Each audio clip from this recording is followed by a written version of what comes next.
માતાનો દરજ્જો મળે અને ગૌ માતાને યોગ્ય સન્માન પ્રાપ્ત થાય તેવા ઉમદા હેતુ સાથે જસદણ અને વિંછિયા પંથકના ભરવાડ અને રબારી એકતા સંગઠન સમિતિ દ્વારા ગૌ સન્માન આહવાન અભિયાન પદયાત્રાનું આયોજન કરાયું હતું।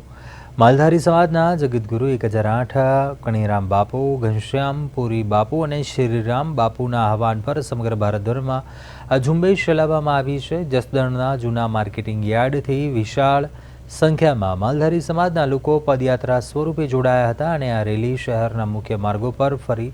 સેવા સદન પહોંચી હતી, જ્યાં પ્રાંત અધિકારીને આવેદનપત્ર પાઠવી ગાયને રાષ્ટ્રમાતા જાહેર કરવાની પ્રબળ માંગ કરવામાં આવી હતી।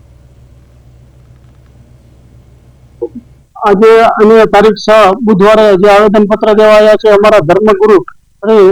1008 કનીરામ બાપુ તથા ઘનશ્યામપુરી બાપુ તથા રામ બાપુ બાવળિયાળી જે અમને આહવાન કરેલું કે આપણે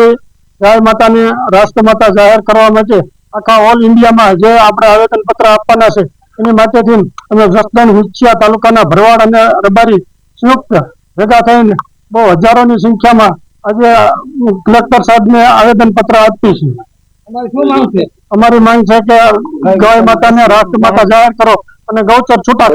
આજે અમારો હેતુ એ છે આવેદન પત્ર દેવાનો અમારા ધર્મગુરુ કણીરામ બાપુ, રામ બાપુ, ઘનશ્યામપુરી બાપુનો આદેશના અમે પાલન કરી અને અમે હજારોની સંખ્યામાં ભેગા થઈ ભરવાડ રબારી અને બંને થઈ જસદણ વિંછિયા તાલુકાના બંને ભરવાડ રબારી ભેગા થઈ અને આવેદન પત્ર દીધું છે કલેક્ટર સાહેબને કે અમારે ગા માતાને રાષ્ટ્રીય માતા બનાવો, આવી અમારી માંગ છે। આગામી દિવસોમાં અમે કઈક અમારા સંતો માનતો કહે એનો આદેશ અમે પાળશું।